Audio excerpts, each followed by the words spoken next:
जय साथियों, फिर से आपका स्वागत है हमारे एडिटोरियल करंट अफेयर जिसमें हम लोग एडिटोरियल करंट अफेयर कर रहे हैं या अर्धवार्षिक 2023 है। इसमें हम लोग पूरा संस्करण करने वाले हैं जनवरी 2023 से लेकर जून 2023 तक का पूरा संस्करण, और इसे हम लोग कंप्लीट करने वाले हैं। ये हमारा चौथा वीडियो लेक्चर, तो उम्मीद है आप लोगों ने पहले के 3 वीडियो लेक्चर देखे होंगे। अगर नहीं देखें तो लिंक में डिस्क्रिप्शन बॉक्स में डाल दूँगा, आप लोग इसे जरूर से जरूर देखें।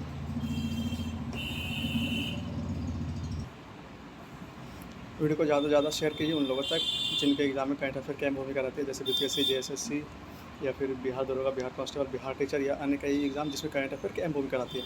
इसमें आप लोग यहाँ पे जितने चैप्टर देख रहे होंगे, हम लोग सारे के सारे चैप्टर करने वाले हैं। हम लोगों ने पिछले 3 लेक्चर में हम लोगों ने 11 चैप्टर तक कर लिए थे। आज शुरू होने वाला 12वां चैप्टर हाल के वर्षों में शुरू किए गए नए दिवस, आज यहाँ से शुरू करेंगे और इसी तरह से कंटिन्यू रहेगा। तो आप लोग से अनुरोध है वीडियो में बने रहें और हमारे साथ जुड़े रहें, और वीडियो को चैनल को सब्सक्राइब करना ना भूलें। तो आइए शुरू करते हैं आज का हमारे मुख्य टॉपिक। मगर शुरू करने से पहले मैं आपसे बस यही अनुरोध करूँगा कि अगर आप लोग हमारे चैनल पर नए हैं और अभी तक हमारे चैनल को सब्सक्राइब नहीं किया तो प्लीज़ इसे सब्सक्राइब करके हमें सपोर्ट करें, क्योंकि आपके सपोर्ट की हमें बहुत आवश्यकता है और इसी से हम प्रोत्साहित होते हैं और नए नए वीडियो आपके लिए बना कर लाते हैं। तो यहाँ रहा आज का हमारा टॉपिक, इसे शुरू करते हैं आज। तो इस वीडियो को ज़्यादा से ज़्यादा शेयर करें, कमेंट में जरूर बताएं आपको हमारी ये पहल कैसी लग रही है और आप इसे कितने लाभान्वित हो रहे हैं। आइए शुरू करते हैं। यहाँ पर दिवस दिया हुआ, तिथि दिया हुआ, मुख्य बिंदु। स्वतंत्र वीर गौरव दिवस 28 मई। महाराष्ट्र सरकार ने प्रत्येक साल वीर सावरकर की जयंती को 28 मई स्वतंत्र वीर गौरव दिवस के रूप में मनाने की घोषणा की। स्वतंत्र वीर गौरव दिवस 28 मई। महाराष्ट्र सरकार ने प्रत्येक साल वीर सावरकर की जयंती को 28 मई स्वतंत्रता वीर गौरव दिवस के रूप में मनाने की घोषणा की। विश्व सतत परिवहन दिवस 26 नवंबर। सतत परिवहन को लेकर लोगों को जागरूक करने के उद्देश्य से संयुक्त राष्ट्र महासभा ने 26 नवंबर को विश्व सतत परिवहन दिवस के रूप में घोषणा की। विश्व सतत परिवहन दिवस 26 नवंबर। सतत परिवहन को लेकर लोगों को जागरूक करने के उद्देश्य से संयुक्त राष्ट्र महासभा ने 26 नवंबर को विश्व सतत परिवहन दिवस के रूप में घोषणा की। अंतर्राष्ट्रीय बायोस्फीयर रिजर्व दिवस 3 नवंबर 2022 को पहली बार बायोस्फीयर रिजर्व के लिए अंतर्राष्ट्रीय दिवस मनाया गया। अंतर्राष्ट्रीय बायोस्फीयर रिजर्व दिवस 3 नवंबर 2022 को पहली बार बायोस्फीयर रिजर्व के लिए अंतर्राष्ट्रीय दिवस मनाया गया। यहाँ पे पीछे काफ़ी शोर हो रहा है हॉर्न का, तो आप लोग इसे नज़रअंदाज करेंगे क्योंकि यहाँ पे कंस्ट्रक्शन का काम चल रहा है, इसलिए यहाँ पे इतना थोड़ा डिस्टर्बेंस है। तो आप लोग इसे इग्नोर करके यहाँ पे कंटिन्यू करेंगे हमारे चैप्टर पे। समानता दिवस 14 अप्रैल। तमिलनाडु सरकार ने भीमराव अम्बेडकर की जयंती को समानता दिवस के रूप में मनाने की घोषणा की। समानता दिवस 14 अप्रैल। तमिलनाडु सरकार ने भीमराव अम्बेडकर की जयंती को समानता दिवस के रूप में मनाने की घोषणा की। सामाजिक न्याय दिवस 17 नवंबर। तमिलनाडु सरकार ने ईवी रामास्वामी की जयंती को सामाजिक न्याय दिवस के रूप में मनाने की घोषणा की। सामाजिक न्याय दिवस 17 सितंबर। तमिलनाडु सरकार ने ईवी रामास्वामी की जयंती को सामाजिक न्याय दिवस के रूप में मनाने की घोषणा की। समर्पण दिवस 11 फरवरी। पंडित दीनदयाल उपाध्याय के पुण्यतिथि के उपलक्ष्य में समर्पण दिवस 11 फरवरी। पंडित दीनदयाल उपाध्याय के पुण्यतिथि के उपलक्ष्य में। राष्ट्रीय डॉल्फिन दिवस 5 अक्टूबर। राष्ट्रीय वन्यजीव बोर्ड को अस्थायी समिति ने प्रति वर्ष 5 अक्टूबर को राष्ट्रीय डॉल्फिन दिवस मनाने की घोषणा की। इस दिवस का आयोजन का उद्देश्य डॉल्फिन की प्रजातियों के संरक्षण के लिए जागरूकता बढ़ाना है। राष्ट्रीय डॉल्फिन दिवस 5 अक्टूबर। राष्ट्रीय वन्यजीव बोर्ड की स्थायी समिति ने प्रति वर्ष 5 अक्टूबर को राष्ट्रीय डॉल्फिन दिवस मनाने की घोषणा की। इस दिवस के आयोजन का उद्देश्य डॉल्फिन की प्रजातियों के संरक्षण के लिए जागरूकता बढ़ाना है। मैत्री दिवस 6 दिसंबर। भारत और बांग्लादेश ने 6 दिसंबर को फ्रेंडशिप डे के रूप में मनाने का फैसला किया। इस दिन वर्ष 1971 में भारत ने बांग्लादेश को मान्यता दी थी। मैत्री दिवस 6 दिसंबर। भारत और बांग्लादेश ने 6 दिसंबर को फ्रेंडशिप डे के रूप में मनाने की फैसला किया। इस दिन वर्ष 1971 में भारत ने बांग्लादेश को मान्यता दी थी। महामारी की तैयारी का अंतर्राष्ट्रीय दिवस 27 दिसंबर। संयुक्त राष्ट्र तथा विश्व स्वास्थ्य संगठन दोनों ने मिलकर 27 दिसंबर को महामारी की तैयारी का अंतर्राष्ट्रीय दिवस घोषित किया। महामारी की तैयारी का अंतर्राष्ट्रीय दिवस 27 दिसंबर। संयुक्त राष्ट्र तथा विश्व स्वास्थ्य संगठन दोनों ने मिलकर 27 दिसंबर को महामारी की तैयारी का अंतर्राष्ट्रीय दिवस घोषित किया। राष्ट्रीय स्टार्टअप दिवस 16 जनवरी। भारत ने पिछले 2 वर्ष में स्टार्टअप की संख्या में लगातार बढ़ोतरी देखते हुए केंद्र सरकार ने 16 जनवरी को इसके लिए दिवस मनाने की घोषणा की। राष्ट्रीय स्टार्टअप दिवस 16 जनवरी। भारत ने पिछले 2 वर्षों में स्टार्टअप की संख्या में लगातार बढ़ोतरी देखते हुए केंद्र सरकार ने 16 जनवरी को इसके लिए दिवस मनाने की घोषणा की। पराक्रम दिवस 23 जनवरी। सुभाष चंद्र बोस की 125वीं जयंती को केंद्र सरकार ने पराक्रम दिवस के रूप में मनाने की फैसला लिया। अब प्रत्येक साल 23 जनवरी को पराक्रम दिवस के रूप में मनाई जाएगी। पराक्रम दिवस 23 जनवरी। सुभाष चंद्र बोस ने 125वीं जयंती को केंद्र सरकार ने पराक्रम दिवस के रूप में मनाने का फैसला लिया। अब प्रत्येक साल 23 जनवरी को पराक्रम दिवस के रूप में मनाई जाएगी। वीर बाल दिवस 26 दिसंबर। प्रधानमंत्री नरेंद्र मोदी ने गुरु गोविंद सिंह के 4 पुत्रों को श्रद्धांजलि देने हेतु प्रत्येक साल 26 दिसंबर को वीर बाल दिवस के रूप में मनाने की घोषणा की। वीर बाल दिवस 26 दिसंबर। प्रधानमंत्री नरेंद्र मोदी ने गुरु गोविंद सिंह के 4 पुत्रों को श्रद्धांजलि देते हुए प्रत्येक साल 26 दिसंबर को वीर बाल दिवस के रूप में मनाने की घोषणा की। विभाजन विभीषिका स्मृति दिवस 14 अगस्त। प्रधानमंत्री नरेंद्र मोदी ने 14 अगस्त को प्रतिवर्ष विभाजन विभीषिका स्मृति दिवस के रूप में मनाने का निर्णय लिया, क्योंकि इस दिन भारत और पाकिस्तान का विभाजन हुआ था। विभाजन विभीषिका स्मृति दिवस 14 अगस्त। प्रधानमंत्री नरेंद्र मोदी ने 14 अगस्त को प्रतिवर्ष विभाजन विभीषिका स्मृति दिवस के रूप में मनाने का निर्णय लिया, क्योंकि इस दिन भारत तथा पाकिस्तान का विभाजन हुआ था। जनजातीय गौरव दिवस 15 नवंबर। भगवान बिरसा मुंडा के जन्मदिवस को अब प्रत्येक वर्ष जनजातीय गौरव दिवस के रूप में मनाने का फैसला केंद्र सरकार ने किया है। जनजातीय गौरव दिवस 15 नवंबर। भगवान बिरसा मुंडा के जन्मदिवस को अब प्रत्येक वर्ष जनजातीय गौरव दिवस के रूप में मनाने का फैसला केंद्र सरकार ने लिया है। अगला 13 नंबर चैप्टर, वर्ष 2022-23 में आए तूफान और चक्रवात। तो कौन कौन से तूफान आए देख लेते हैं। बिपरजॉय जून 2023 गुजरात, महाराष्ट्र, राजस्थान में आया था। बांग्लादेश ने इसका नामकरण किया था। बिपरजॉय जून 2023 में आया था। गुजरात, महाराष्ट्र, राजस्थान में आया था। बांग्लादेश ने इसका नामकरण किया था। इल्सा अप्रैल 2023 में आया था अक्टूबर के पश्चिमी तट पर। इल्सा अप्रैल 2023 में आया था अक्टूबर के ऑस्ट्रेलिया के पश्चिमी तट पर। मोचा मई 2023 में आया था म्यांमार, बांग्लादेश में। यमन ने इसका नामकरण किया था। मोचा मई 2023 में आया था म्यांमार, बांग्लादेश में, और यमन ने इसका नामकरण किया था। गैब्रियल फरवरी 2023 में आया था ऑकलैंड और न्यूजीलैंड में। गैब्रियल फरवरी 2023 में था ऑकलैंड और न्यूजीलैंड में। बम चक्रवात दिसंबर 2022 में आया था अमेरिका और कनाडा में। बम चक्रवात दिसंबर 2022 में आया था अमेरिका और कनाडा में। मैंडूज दिसंबर 2022 में आया था भारत के चेन्नई तट पर, और यूएई ने इसका नामकरण किया था। मैंडूज दिसंबर 2022 में आया था भारत में चेन्नई तट पर, यूएई ने इसका नामकरण किया था। नालगे पेंगा नवंबर 2022 में आया था फिलीपींस में। नालगे या पेंगा नवंबर 2022 में आया था फिलीपींस में। सितरंग अक्टूबर 2022 में आया था पश्चिम बंगाल के एवं बांग्लादेश में। थाईलैंड ने इसका नामकरण किया था। सितरंग अक्टूबर 2022 में आया था पश्चिम बंगाल एवं बांग्लादेश में। थाईलैंड ने इसका नामकरण किया था। अगला है 14वां नंबर चैप्टर, 2023 में राज्यों के विधानसभा चुनाव के नतीजे। तो टोटल 4 राज्य में हुए थे विधानसभा चुनाव, देख लेते हैं। कर्नाटक में हुआ था टोटल 224 सीट पर, विभिन्न 4 चरणों में इसका चुनाव हुआ था, और कांग्रेस सबसे बड़ी पार्टी 135 सीट के साथ रही। कांग्रेस में 224 विधानसभा सीटें, टोटल 1 चरण में चुनाव हुआ था। कांग्रेस सबसे बड़ी पार्टी 135 सीट के साथ बनी थी। दूसरा मेघालय में टोटल 7 सीट है और 1 चरण में चुनाव हुआ था। नेशनल पीपुल पार्टी 26 सीट के साथ सबसे बड़ी पार्टी बनी। मेघालय में टोटल 60 विधानसभा सीटें, 1 चरण में चुनाव हुआ था, और नेशनल पीपुल्स पार्टी 26 सीट के साथ सबसे बड़ी पार्टी बनी। इसी तरह से नागालैंड में भी 7 सीटें, 1 चरण में चुनाव हुआ था, और national democratic progressive party 25 seat के साथ सबसे बड़ी पार्टी बनी। नागालैंड में टोटल 60 सीटें और 1 चरण में चुनाव हुआ था। National democratic progressive party 25 seat के साथ सबसे बड़ी पार्टी बनी। इसी तरह से त्रिपुरा टोटल 60 सीट है, 1 चरण में चुनाव हुआ था। भारतीय जनता पार्टी 32 सीट के साथ सबसे बड़ी पार्टी बनी। त्रिपुरा 60 सीट, 1 चरण में चुनाव, और भारतीय जनता पार्टी 32 सीट के साथ सबसे बड़ी पार्टी बनी। अगला चैप्टर, भारत में उपयोग की जाने वाली कोविड वैक्सीन। तो कौन कौन सी वैक्सीन है और इसके निर्माता कंपनी कौन कौन से आई, इसे भी देख लेते हैं। पहला इनकोवैक, इंट्रानेजल वैक्सीन के प्रकार है। कौन से प्रकार, तो इंट्रानेजल प्रकार है, और निर्माता कंपनी है भारत बायोटेक। इनकोवैक इंट्रानेजल प्रकार है और भारत बायोटेक इसका निर्माता है। एनोकोवैक्सीन इनएक्टिवेटेड सार्स-CoV-2 डेल्टा इसके वैक्सीन के प्रकार है, और इसके निर्माता ICAR और NRC। एनोकोवैक्स इनएक्टिवेटेड सार्स-CoV-2 डेल्टा इसके वैक्सीन के प्रकार है, और ICAR प्लस NRC इसकी निर्माता कंपनी है। अगला Covishield non replicating adeno virus vector इसके वैक्सीन के प्रकार है, और serum institute of India and ICMR इसके निर्माता कंपनी है। Covishield non replicating adeno virus vector इसके वैक्सीन के प्रकार है, और सीरम इंस्टीट्यूट ऑफ इंडिया और ICMR इसके निर्माता कंपनी है। अगला है कोवैक्सीन इनएक्टिवेटेड पैथोजन वेस्ट इसका वैक्सीन का प्रकार है, और भारत बायोटेक और ICMR इसकी निर्माता कंपनी है।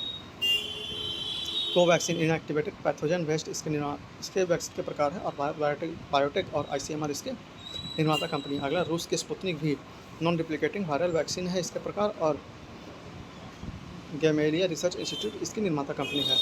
रूस की स्पुतनिक भी नॉन रिप्लिकेटिंग वायरल वैक्सीन इसके प्रकार है, और गैमेलिया रिसर्च इंस्टीट्यूट इसके निर्माता कंपनी है।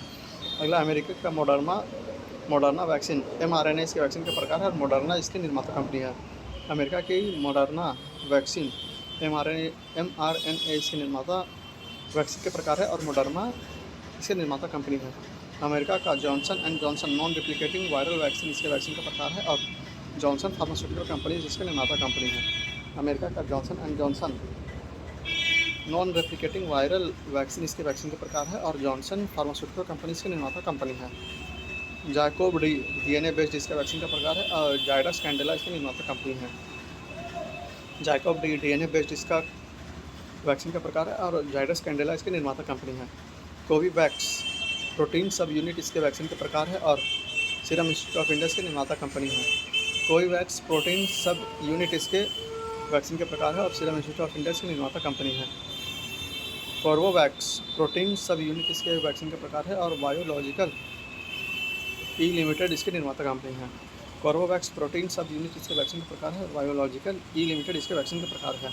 Sputnik light non replicating viral vector इसके वैक्सीन का प्रकार है और गैमेलिया रिसर्च इंस्टीट्यूट इसके निर्माता कंपनी है।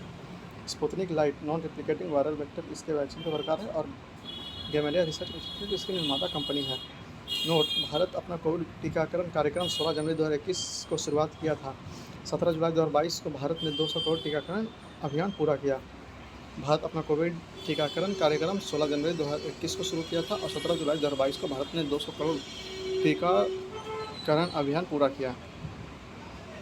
अगला चैप्टर है हाल ही में के वर्षों में इसरो द्वारा किए गए महत्वपूर्ण मिशन। तो कौन कौन से मिशन है देख लेते हैं हम लोग एक नज़र में। तो यहाँ पे उपग्रह है, लॉन्च तिथि है, प्रक्षेपण यान है और अन्य तथ्य हैं। तो NVS-01 जब मई 2023 में लॉन्च किया गया प्रक्षेपण यान GSLV F12 और अन्य तथ्य में इसको देख लेते हैं। NVS-01 अगली पीढ़ी का नाविक श्रृंखला का पहला उपग्रह है जिसका उद्देश्य देश की नौवहन क्षमता को बढ़ाना है। इससे NVS-01 मई 2023 में लॉन्च किया गया GSLV F12 से और NVS-01 अगली पीढ़ी के नाविक श्रृंखला का पहला उपग्रह है जिसका उद्देश्य देश की नौवहन क्षमता को बढ़ाना है। अगला है टेलियोस 2 मिशन अप्रैल 2023 में लॉन्च किया गया PSLV C-55 से। इस मिशन के तहत सिंगापुर के 2 उपग्रह जिसमें प्राथमिक उपग्रह के रूप में टेलियोस 2 और सह यात्री उपग्रह के रूप में लुनाइट 4 मिशन शामिल है। टेलियोस 2 मिशन अप्रैल 2023 में PSLV C-55 से लॉन्च किया गया। इस मिशन के तहत सिंगापुर के 2 उपग्रह जिसमें प्राथमिक उपग्रह के रूप में टेलियोस 2 और सह यात्री उपग्रह के रूप में लुमिलाइट 4 मिशन शामिल है। अगला है OneWeb India 2 मार्च 2023 में लॉन्च किया गया LVM-3M3 के द्वारा। इस मिशन के तहत 36 उपग्रहों को उनके कक्ष में स्थापित किया गया। फिर से EOS OneWeb India 2 मार्च 2023 में लॉन्च किया गया LVM-3M3 के रूप प्रक्षेपण यान से। इस मिशन के तहत 36 उपग्रह को उनकी कक्षाओं में स्थापित किया गया। अगला है EOS-7 मिशन फरवरी 2023 में लॉन्च किया गया SSLV D2 से। EOS-7 एवं 2 अन्य उपग्रह जानुस 1 अमेरिका का और चेन्नई स्थित स्पेस क्रीडर्स इंडिया की आज़ादी शहर 2 को लॉन्च किया गया। EOS-07 फरवरी 2023 में लॉन्च किया गया SSLV D2 से। EOS-7 एवं 2 अन्य उपग्रह जानुस 1 अमेरिका का और चेन्नई स्थित स्पेस किड्स इंडिया के आज़ादी शहर 2 को लॉन्च किया गया। अगला EOS-6 नवंबर 2022 में लॉन्च किया गया PSLV C-54 से। OceanSat 3 और 8 अन्य नैनो उपग्रह को लॉन्च किया गया। EOS-06 नवंबर 2022 में लॉन्च किया गया PSLV C-54 से। OceanSat 3 और 8 अन्य नैनो उपग्रह को लॉन्च किया गया। अगला है OneWeb India 1 अक्टूबर 2022 में लॉन्च किया गया LVM-3M2 से। यह LVM-3 का पहला वाणिज्यिक मिशन है। इसरो ने इस मिशन के लिए 36 कॉमर्शियल सैटेलाइट लॉन्च किए। OneWeb India 1 अक्टूबर 2022 में लॉन्च किया गया LVM-3M2 से। यह LVM-3 का पहला वाणिज्यिक मिशन है। इसरो ने इस मिशन के द्वारा 36 कॉमर्शियल सैटेलाइट लॉन्च किया। EOS-02 अगस्त 2022 में लॉन्च किया गया SSLV D1 से। EOS-02 इसरो द्वारा विकसित एक पृथ्वी अवलोकन उपग्रह है। EOS-02 अगस्त 2022 में लॉन्च किया गया SSLV D1 से।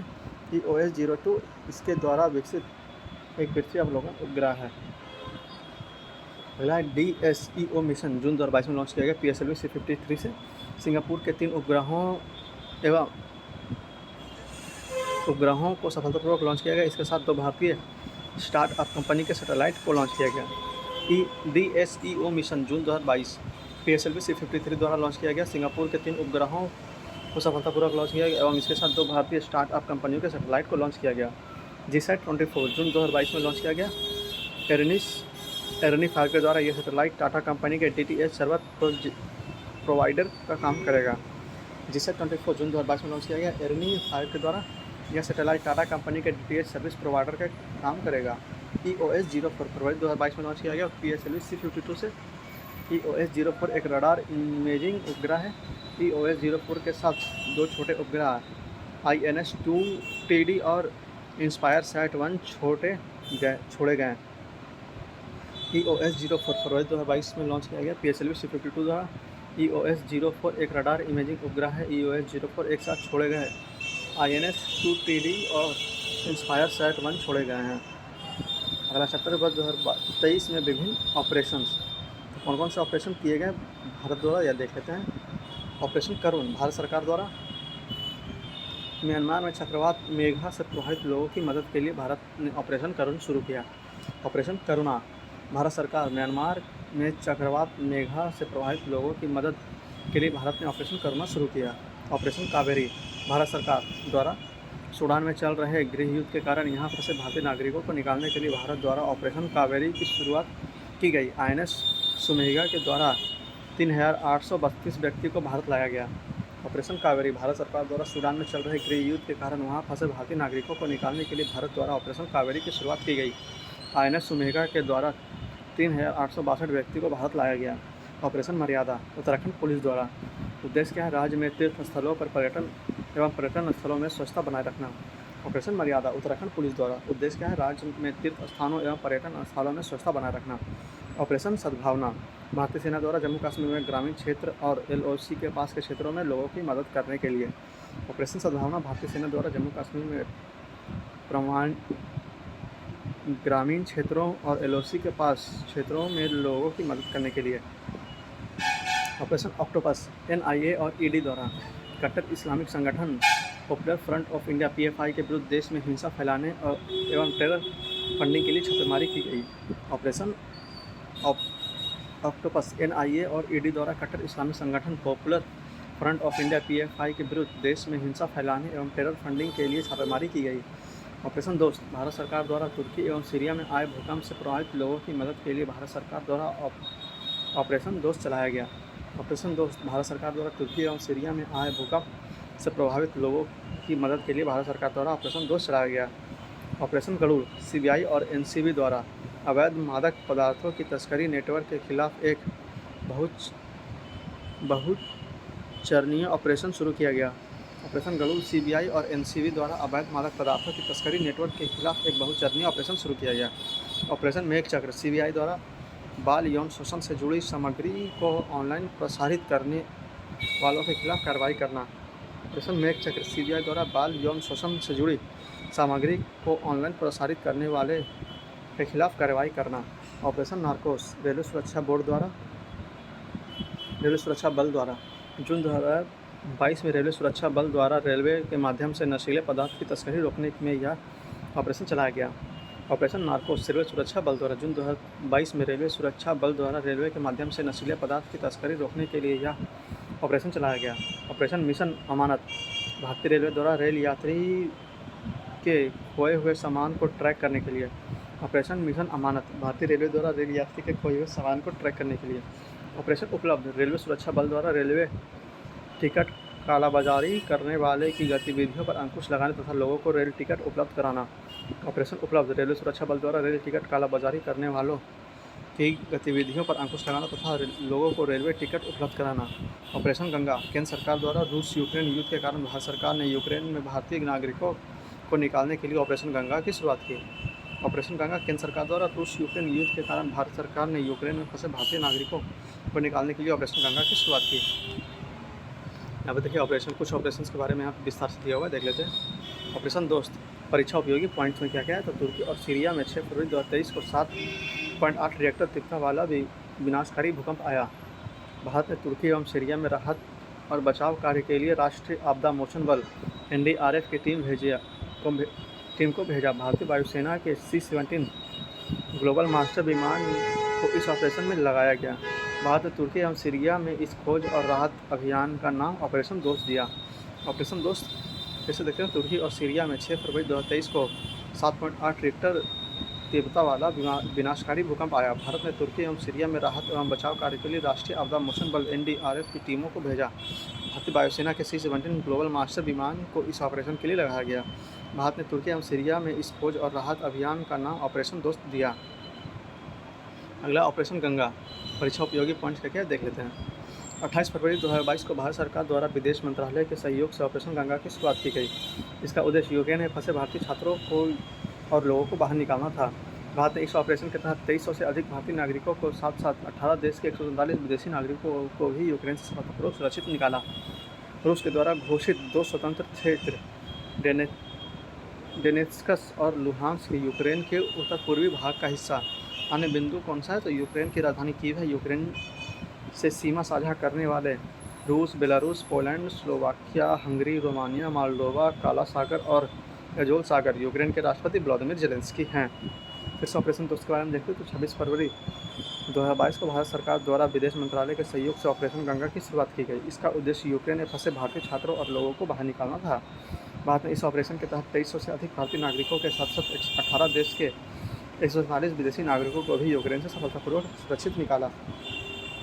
रूस के द्वारा घोषित 2 स्वतंत्र क्षेत्र डोनेत्स्क और लुहांस्क यूक्रेन के उत्तर पूर्वी भाग का हिस्सा हैं।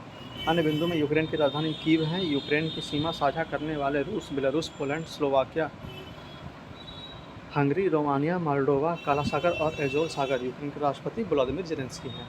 यहाँ पे देख लेते हैं। विभिन्न डिक्शनरी द्वारा चयनित word of the year 2022 dictionary है। वर्ड ऑफ द ईयर 2022 से कौन सा है? तो ऑक्सफोर्ड है गॉबलिन मोड। ऑक्सफोर्ड डिक्शनरी का है गॉबलिन मोड। मरियम वेबस्टर है गैस लाइटिंग। मरियम वेबस्टर है गैस लाइटिंग। कैम्ब्रिज डिक्शनरी है होमर। कैम्ब्रिज डिक्शनरी है होमर। कॉलिंस डिक्शनरी है परमा क्राइसिस। कॉलिंस डिक्शनरी है परमा क्राइसिस। 2023 में विश्व के प्रमुख पदों पर नियुक्त होने वाले पहली महिला, तो कौन कौन सी पहली महिला विभिन्न पदों पर नियुक्त हुई देख लेते हैं। सेलेस्टे सैलो अर्जेंटीना, विश्व मौसम विज्ञान संगठन की पहली महिला महासचिव। सेलेस्टे सैलो अर्जेंटीना की है, विश्व मौसम विज्ञान संगठन की पहली महिला महासचिव। अगला मैनुएला रोका बोटे, इक्वेटोरियल गिनी की पहली महिला प्रधानमंत्री। मैनुएला रोका बोटे इक्वेटोरियल गिनी की पहली महिला प्रधानमंत्री। डीना बोलुआर्ड पेरू की पहली महिला राष्ट्रपति। डीना बोलुआर्ड पेरू की पहली महिला राष्ट्रपति। नताशा पार्क मुशर स्लोवेनिया की पहली महिला राष्ट्रपति। नताशा पार्क मुशर स्लोवेनिया की पहली महिला राष्ट्रपति। जॉर्जिया मेलोनी इटली की पहली महिला प्रधानमंत्री। जॉर्जिया मेलोनी इटली की पहली महिला प्रधानमंत्री। रियाना बरनावी सऊदी अरब की पहली महिला अंतरिक्ष यात्री। रियाना बरनावी सऊदी अरब की पहली महिला अंतरिक्ष यात्री। नौरा अल मतरोशी यूएई की पहली महिला अंतरिक्ष यात्री।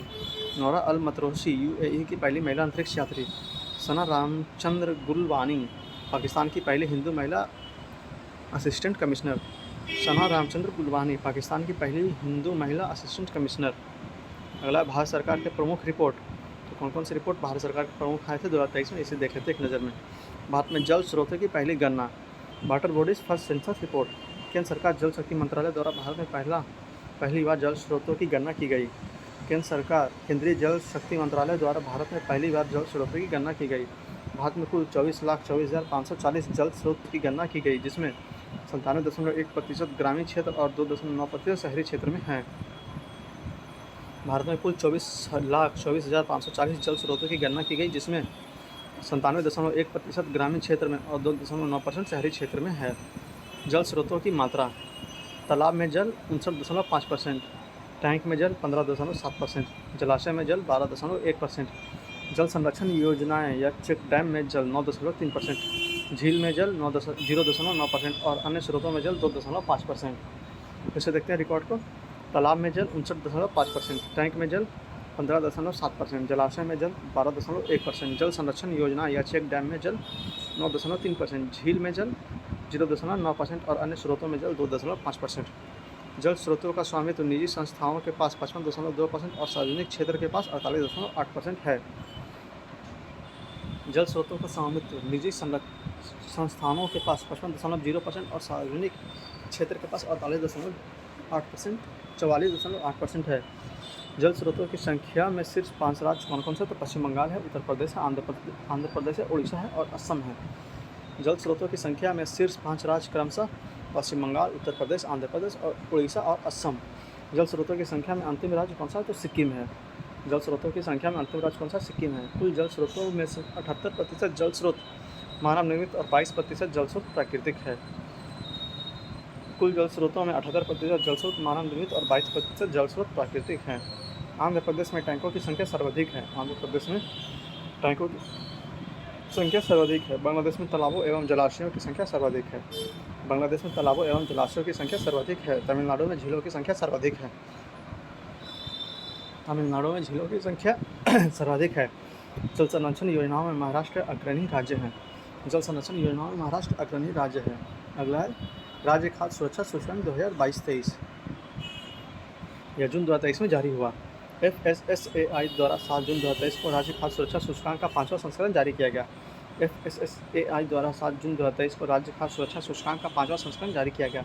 इस रिपोर्ट को केंद्रीय स्वास्थ्य और परिवार कल्याण मंत्रालय मनसुख मंडाविया द्वारा जारी किया गया।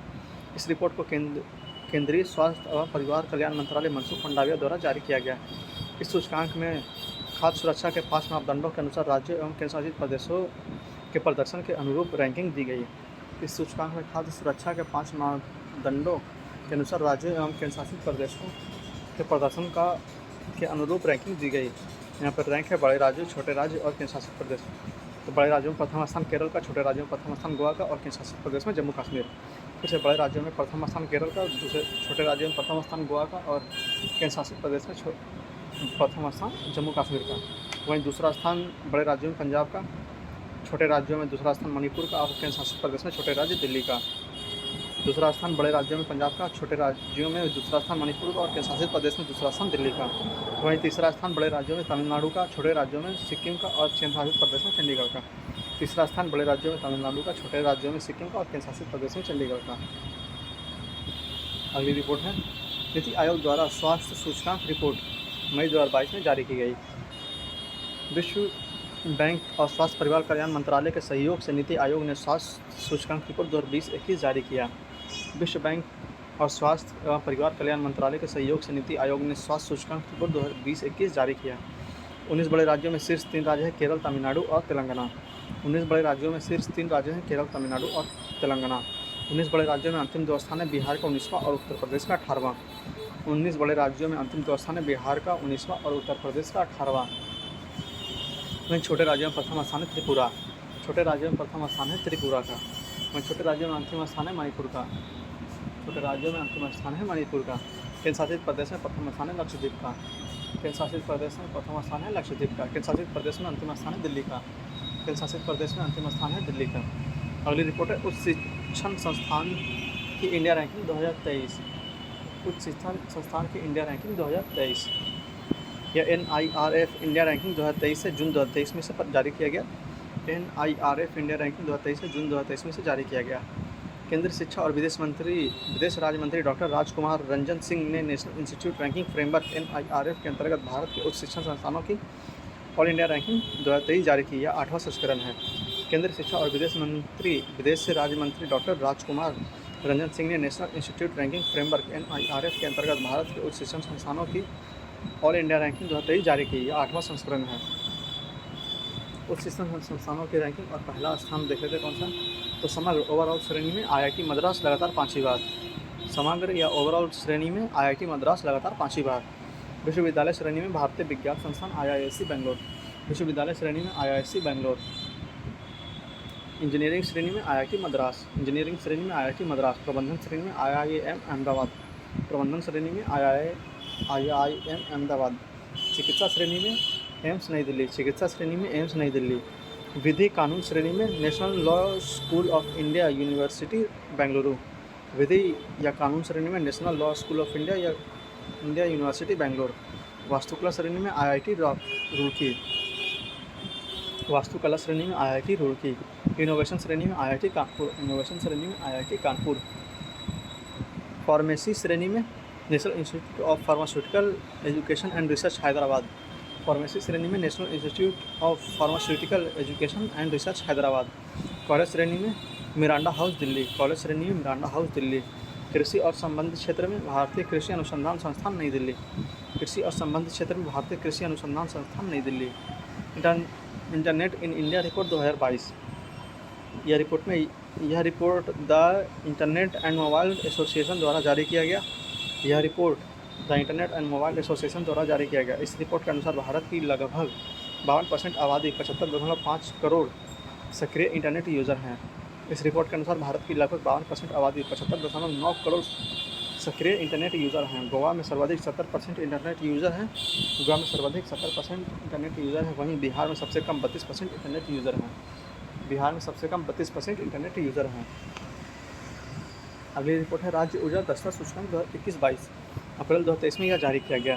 केंद्रीय विद्युत और नवीन और नवीकरणीय ऊर्जा मंत्री श्री R.K. सिंह ने राज्य ऊर्जा दक्षता सूचकांक SEEI 2021-22 रिपोर्ट जारी की गई।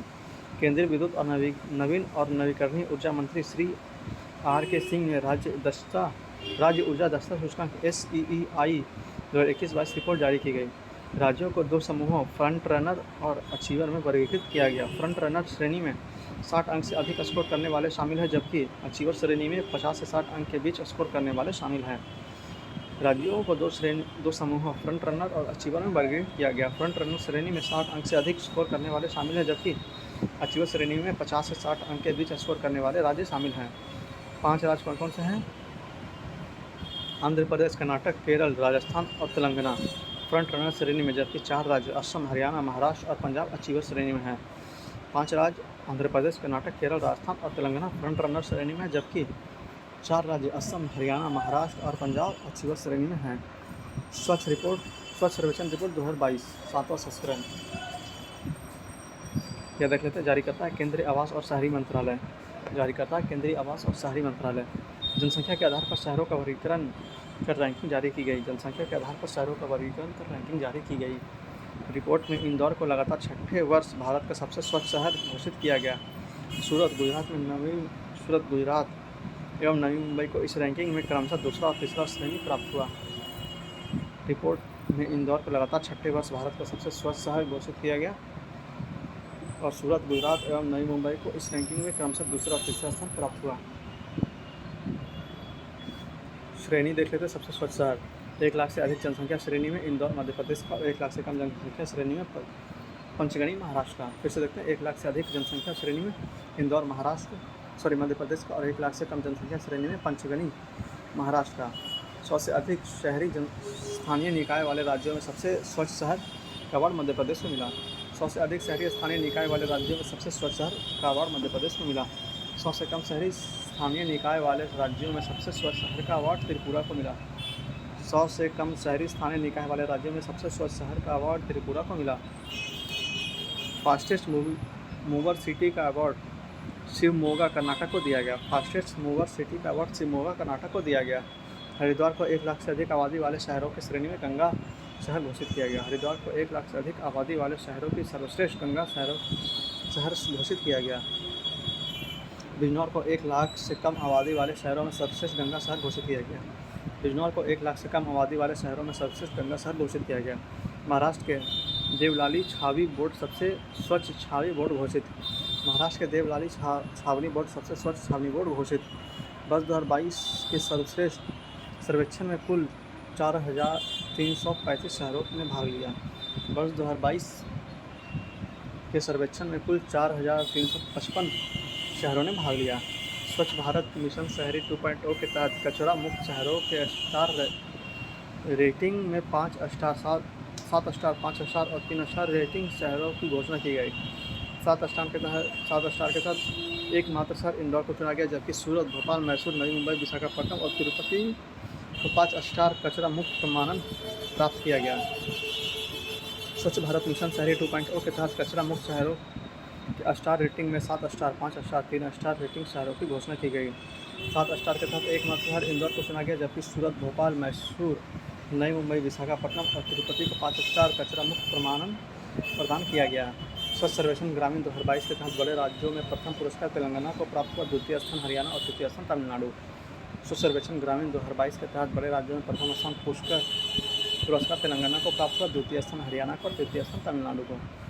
सफाई मित्र सुरक्षा चैनल में भाग लेने वाले शहरों में तिरुपति को सर्वश्रेष्ठ शहर का पुरस्कार मिला। सफाई मित्र सुरक्षा चैनल में भाग लेने वाले शहरों में तिरुपति को सर्वश्रेष्ठ शहर का पुरस्कार मिला। राष्ट्रीय विनिर्माण नवाचार सर्वेक्षण NMIS 2021-22 इस रिपोर्ट में देखते हैं। 27 अप्रैल 2023 को विज्ञान और प्रौद्योगिकी विभाग के सचिव डॉक्टर S चंद्रशेखर ने राष्ट्रीय विनिर्माण नवाचार सर्वेक्षण NMIS 2021-22 नीति निर्माताओं के लिए सारांश जारी किया। सर्वेक्षण के अनुसार कर्नाटक सबसे अभिनव इनोवेटिव राज्य है। इसके बाद दादरा नागर हवेली, दमन और दीव, तेलंगाना और तमिलनाडु है। 27 अप्रैल 2023 को विज्ञान और प्रौद्योगिकी विभाग के सचिव डॉक्टर एस चंद्रशेखर ने राष्ट्रीय विनिर्माण नवाचार सर्वेक्षण NMIS 2021-22 नीति निर्माताओं के लिए सारांश जारी किया। सर्वेक्षण के अनुसार कर्नाटक सबसे अभिनव इनोवेटिव राज्य है। इसके बाद दादरा नागर हवेली, दमन, दीव, तेलंगाना और तमिलनाडु है। आगे रिपोर्ट देखते हैं। वर्ल्ड एयर क्वालिटी रिपोर्ट 2022 मार्च 2023 में प्रकाशित किया गया। IQ एयर स्विस संगठन द्वारा वर्ल्ड एयर क्वालिटी रिपोर्ट 2022 जारी किया गया। दुनिया के 20 सबसे ज़्यादा प्रदूषित शहरों में 14 शहर भारत के हैं। IQ एयर स्विस संगठन द्वारा वर्ल्ड एयर क्वालिटी रिपोर्ट 2022 जारी किया गया। दुनिया के 20 सबसे ज़्यादा प्रदूषित शहरों में 14 शहर भारत के हैं। अगला है सबसे प्रदूषित देशों की सूची। तो इस सूची में देख लेते हैं क्या है। स्थान दिया हुआ सबसे प्रदूषित देश और PM 2.5 लेवल। प्रथम स्थान चार्ट का है 89.7 PM लेवल। दूसरा स्थान इराक का है 80.1 PM लेवल। तीसरा स्थान पाकिस्तान का 70.9 PM लेवल और 8वां स्थान भारत का 53.3 PM लेवल। प्रथम स्थान चार्ट का है 89.7 PM 2.5 लेवल। द्वितीय स्थान इराक का है 80.1 PM 2.5 लेवल। तीसरे स्थान पाकिस्तान का 70.9 PM 2.5 लेवल और 8वां स्थान भारत का है 53.3 PM 2.5 लेवल। विश्व के सबसे प्रदूषित शहरों में कौन कौन सा? तो प्रथम स्थान लाहौर पाकिस्तान का है, द्वितीय स्थान होटान चीन का है और तृतीय स्थान भिवाड़ी राजस्थान का है। प्रथम स्थान लाहौर पाकिस्तान का, द्वितीय स्थान होटान चीन का, तृतीय स्थान भिवाड़ी राजस्थान का। नोट: भारत के सबसे प्रदूषित महानगरीय शहर कोलकाता है। भारत का सबसे प्रदूषित महानगरीय शहर कोलकाता है। भारत का सबसे प्रदूषित शहरों में दरभंगा तीसरे स्थान और पटना छठे स्थान पर है। भारत के सबसे प्रदूषित शहरों में दरभंगा तीसरे स्थान और पटना छठे स्थान पर है। पब्लिक अफेयर्स इंडेक्स 2022 बेंगलुरु स्थित पब्लिक अफेयर्स सेंटर PAC द्वारा पब्लिक अफेयर्स इंडेक्स PAI 2022 को जारी किया गया। ओवरऑल परफॉर्मेंस में राज्यों की स्थिति: बड़े राज्यों में हरियाणा स्कोर 0.6948 के साथ और छोटे राज्यों में सिक्किम। नोट में दिया हुआ इस सूची में बिहार का स्थान 15वां स्कोर 0.461 है। फिर से देखते हैं पब्लिक अफेयर्स इंडेक्स 2022 बेंगलुरु स्थित पब्लिक अफेयर्स सेंटर PAC द्वारा पब्लिक अफेयर्स इंडेक्स PAI 2022 को जारी किया गया। ओवरऑल पब्लिक अफेयर परफॉर्मेंस में राज्यों की स्थिति देख लेते हैं। बड़े राज्यों में हरियाणा स्कोर 0.6948 के साथ प्रथम स्थान पर और छोटे राज्यों में सिक्किम प्रथम स्थान पर।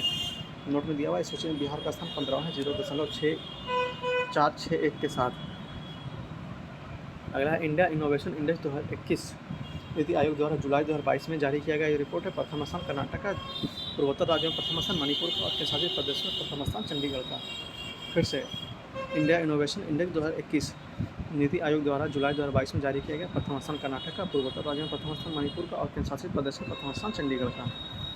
अब देखते हैं इस पुस्तक में प्रकाशित किसी प्रश्न उत्तर के शंका संबंधी ये किताब में के बारे में दिया हुआ। अगला रिपोर्ट है विभिन्न पत्रिकाओं द्वारा जारी सूची। तो वर्ल्ड रिपोर्ट देख लेते हैं, कई सारे हैं और यह 19वां नंबर चैप्टर। आइए शुरू करते हैं। हुरून इंडिया रिच लिस्ट 2022 प्रथम स्थान गौतम अदानी का, द्वितीय स्थान मुकेश अंबानी का, तृतीय स्थान साइरस एस पूनावाला का। रिपोर्ट के अनुसार वर्ष 2022 में गौतम अदानी प्रतिदिन 1612 करोड़ रुपए कमाते हैं।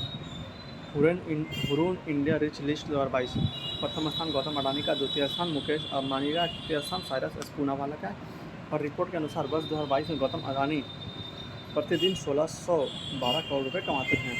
हुरून ग्लोबल रिच लिस्ट 2023 प्रथम स्थान बर्नार्ड अर्नोस्ट बुइटन के मूल कंपनी LVMH द्वारा, द्वितीय स्थान एलोन मस्क स्पेसएक्स और टेस्ला के संस्थापक, नौवां स्थान मुकेश अंबानी भारतीय RIL रिलायंस इंडस्ट्रीज़ के पूर्व अध्यक्ष। नोट: 2023 के अरबपतियों की लिस्ट में भारत तीसरे स्थान पर हैं। भारत में कुल 187 अरबपति इस लिस्ट में शामिल हैं। फिर से देखते हैं हुरून ग्लोबल रिच लिस्ट 2023 प्रथम स्थान बर्नार्ड अर्नोल्ड्स का है, लुई बुइटन के मूल कंपनी LVMH का, दूसरा स्थान एलोन मस्क का स्पेसएक्स और टेस्ला के संस्थापक, नौवां स्थान मुकेश अंबानी का भारतीय और RIL के पूर्व अध्यक्ष। नोट: 2023 के अरबपतियों की लिस्ट में भारत तीसरे स्थान पर है। भारत के कुल 187 अरबपति इस लिस्ट में शामिल है। अगला रिपोर्ट है 2022 के फ्यूचर ग्लोबल 500 सूची। टॉप 3 वैश्विक कंपनी देख लेते हैं कौन कौन से। तो प्रथम स्थान है वॉलमार्ट अमेरिका का, द्वितीय स्थान Amazon.com अमेरिका का, और तृतीय स्थान स्टेट ग्रिड चीन का। फिर से देखते हैं टॉप 3 वैश्विक कंपनी। प्रथम स्थान वॉलमार्ट अमेरिका, द्वितीय स्थान Amazon.com अमेरिका, और तृतीय स्थान स्टेट ग्रिड चीन का। टॉप 3 भारतीय कंपनी में देख लेते हैं कौन कौन सा है। तो 98वां स्थान LIC का है, 104वां स्थान रिलायंस इंडस्ट्रीज़ का, और 142वां स्थान इंडियन ऑयल का है। फिर से टॉप 3 भारतीय कंपनी देखते हैं। तो 98वां स्थान LIC का, 104वां स्थान रिलायंस इंडस्ट्रीज़ का, और 142वां स्थान इंडियन ऑयल का है। टाइम पत्रिका में शामिल सबसे प्रभावशाली भारतीय व्यक्ति। भारतीय कुल 2 व्यक्ति इस पत्रिका में टॉप 100 में जगह दी गई। तो देख लेते हैं कौन कौन सा है। तो वर्ष 2023 की सूची में कुल 2 व्यक्ति हैं, फिल्म अभिनेता शाहरुख खान और फिल्म निर्देशक SS राजामौली। नोट, इसके अतिरिक्त भारतीय मूल के लेखक सलमान रुश्दी तथा टीवी एंकर पद्मा लक्ष्मी भी शामिल हैं। वर्ष 2022 की सूची में कुल 3 व्यक्ति थे, करुणा नंदी, गौतम अडानी और सुरखम परवेज। फिर से देखते हैं टाइम पत्रिका में शामिल सबसे प्रभावशाली भारतीय व्यक्ति। भारतीय कुल 2 व्यक्तियों को इस पत्रिका में टॉप 100 में जगह दी गई। तो वर्ष 2023 में सूची में कुल 2 व्यक्ति कौन कौन से। तो फिल्म अभिनेता शाहरुख खान और फिल्म निर्देशक SS राजामौली। नोट है, इसके अतिरिक्त भारतीय मूल के लेखक सलमान रुश्दी तथा टीवी एंकर पद्मा लक्ष्मी को भी शामिल किया गया। वहीं वर्ष 2022 की सूची में 3 व्यक्तियों को इसमें शामिल किया गया था, करुणा नंदी, गौतम अडानी और सुरखम परवेज। टॉप 500 सुपर कंप्यूटर में शीर्ष 3 कंप्यूटर कौन कौन से देख लेते हैं। तो विश्व के शीर्ष 3 सुपर कंप्यूटर, पहला है फ्रंटियर अमेरिका का, दूसरा है फुगाकू जापान का, और तीसरा है लूमी फिनलैंड का। पहला है फ्रंटियर अमेरिका का, दूसरा है फुगाकू जापान का, और तीसरा है लूमी फिनलैंड का। वहीं भारत के शीर्ष 3 सुपर कंप्यूटर कौन कौन से इसे देख लेते हैं। तो 75वें स्थान पर है एरावत CDAC पुणे द्वारा विकसित, 131वें स्थान पर है परम सिद्धि CDAC पुणे द्वारा विकसित, और 169वें स्थान पर है प्रत्युष IITM पुणे द्वारा विकसित। फिर से देखते हैं 75वें स्थान पर है एरावत CDAC पुणे द्वारा विकसित, 131वें स्थान पर परम सिद्धि CDAC पुणे द्वारा विकसित, और 169वें स्थान पर प्रत्युष IITM पुणे द्वारा विकसित। आगे देखते हैं फोर्ब्स अरबपति सूची 2023 विश्व में रैंकिंग और विश्व के टॉप अरबपति कौन कौन से देख लेते हैं। तो प्रथम स्थान पर है Bernard orange and family, France के लग्जरी गुड्स टाइकून कंपनी। दूसरे स्थान पर एलन मस्क टेस्ला, और तीसरे 9वें स्थान पर मुकेश अंबानी रिलायंस इंडस्ट्रीज़। दुनिया में अरबपति के मामले में भारत, अमेरिका और चीन के बाद तीसरे स्थान पर है। फिर से देखते हैं फोर्ब्स अरबपति सूची 2023। पहले स्थान पर Bernard Arnault and family, France के लग्जरी गुड टाइकून कंपनी। दूसरे स्थान पर एलन मस्क टेस्ला, और तीसरे स्थान पर मुकेश अंबानी रिलायंस इंडस्ट्रीज। दुनिया में अरबपतियों के मामले में भारत, अमेरिका और चीन के बाद तीसरे स्थान पर है। अगला फोर्ब्स शक्तिशाली महिला सूची 2022। तो इसमें देखते हैं फोर्ब्स द्वारा दुनिया की 100 सबसे शक्तिशाली महिलाओं की सूची जारी की गई, जिसमें 6 भारतीय महिलाओं को शामिल किया गया। तो निर्मला सीतारमण 36वें स्थान पर, रोशनी नादर मल्होत्रा 53वें स्थान पर, माधवी बुश 54वें स्थान पर, सोमा मंडल 67वें स्थान पर, किरण मजूमदार 72वें स्थान पर, और फाल्गुन नायर 89वें स्थान पर है। इस सूची में पहले स्थान पर उर्सुला वॉन डे और लेओन यूरोपीय यूनियन की अध्यक्ष हैं। फिर से देखिए फोर्ब्स शक्तिशाली महिला सूची 2022। फोर्ब्स द्वारा दुनिया की 100 सबसे शक्तिशाली महिलाओं की सूची जारी की गई है, जिसमें 6 भारतीय महिलाओं को शामिल किया गया। तो निर्मला सीतारमण 36वें स्थान पर, रोशन नादर मल्होत्रा 53वें स्थान पर है, माधवी बुश 54वें स्थान पर, सोमा मंडल 67वें स्थान पर, किरण मजूमदार 72वें स्थान पर, और फाल्गुनी नायर 89वें स्थान पर हैं। इस सूची में पहले स्थान पर है उर्सुला वॉन डे लियोन यूरोपीय यूनियन के अध्यक्ष। अगला QS best student cities ranking. QS